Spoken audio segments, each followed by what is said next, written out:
जो शिवलिंग का प्रसाद होता है वो चांद्रायण व्रत के समान मानी जाती है। जो चांद्रायण व्रत करता है, चांद्रायण व्रत होती है जब बढ़ता है तो उसी के ग्रास के अनुसार भोजन करता है। एक दिन बढ़ता है तो 1 ग्रास, 2 दिन में 2 ग्रास, 3 दिन में 3 ग्रास, 4 दिन में 4 ग्रास, पूर्णिमा को 15 ग्रास, और फिर घटते घटते 14, 13, 12 ऐसे व्रत होती है चांद्रायण की। बहुत बड़ा व्रत माना जाता है।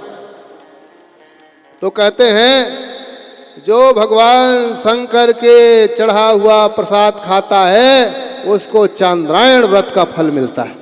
जय ये शिव जी के प्रसाद। तो कौन सौनकादि ऋषियों ने कहा महाराज हमने तो सुना है कि नहीं खाना चाहिए, अब आप कह रहे हैं कि चांद्रायण व्रत का चांद्रायण समम प्रोक्तम शंभोर नैवेद्य भक्षणम। कहते हैं कि शंभु के नैवेद्य को, प्रसाद को खाता है इसको चांद्रायण समम प्रोक्तम शंभोर नैवेद्य भक्षणम। शंभु के लगाया हुआ प्रसाद को, नैवेद्य को जो खाता है उसको चांद्रायण व्रत का फल मिलता है। तो कहा महाराज फिर ये नहीं खाना चाहिए, ये बातें कहाँ से आ गई? लोग कहते हैं कि नहीं खाना चाहिए, ऐसा कई लोगों ने कहा है। तब भगवान ने बताया कि सुन लो, इसके भी बारे में बता देते हैं आपको।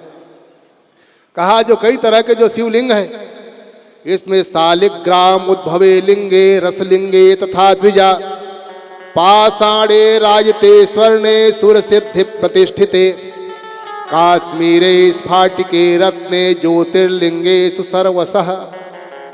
उन्होंने कहा जो सालिग्राम से बना हुआ शिवलिंग है, एक शिवलिंग सालिग्राम जो पत्थर होते उससे बना जाता है।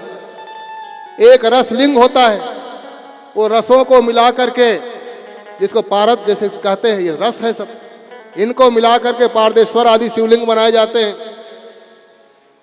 जो पाषाण से, पत्थर से बनने वाले शिवलिंग हैं, रजत अर्थात चांदी के शिवलिंग हैं, स्वर्ण का शिवलिंग है, या देवताओं के द्वारा, ऋषि मुनियों के द्वारा जो प्रतिष्ठित शिवलिंग है जिसके बारे में बताया गया है प्रतिष्ठित शिवलिंग, या काश्मीरे स्फाटिके या केसर से बनाया हुआ जो बिंदु लिंग है, या स्फटिक मणि के बने हुए शिवलिंग है, या ज्योतिर्लिंग है 12 ज्योतिर्लिंग, या स्वयंभू शिवलिंग है जो स्वयं कई जगह से उत्पन्न हुए हैं।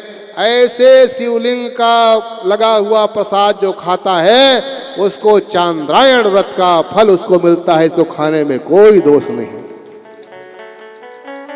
इतने शिवलिंग के प्रसाद खाने में कोई दोष नहीं है। कहा अगर ये शिवलिंग का प्रसाद खा ले तो ब्रह्मा अपि शुचिर भूत्वा निर्माल्यम यस्तु धारयेत भक्षित्वा दुतम तस्य सर्व पाप प्रणश्यति। भगवान ने कहा है कि यदि ब्रह्म हत्या के जैसे पाप भी किसी को लग गया है, अगर शिव का निर्माल्य कोई बिल पत्र या ये भक्षण प्रसाद कर लेता है तो उनके सारे पाप उसी समय नष्ट हो जाते हैं। द्रुतम तस्य सर्व पापम प्रणश्यति। सारे पाप को दूर करने वाले वो प्रसाद है। कहा महाराज तब ये बात कहाँ से आई कि नहीं खाना चाहिए, इसमें तो सभी शिवलिंग आ गए।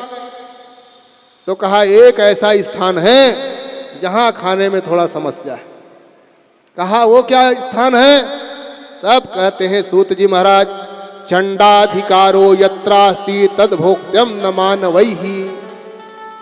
जहां चंडाधिकार हो जाता है, एक चंड देव है, भगवान के गण है, जो गिर जाता है, गिरने के बाद अलग हो जाता है, उसमें चंडाधिकार आ जाता है। तो वो जो चंडाधिकार को नहीं खाना चाहिए उसको खाने में दोष लगता है।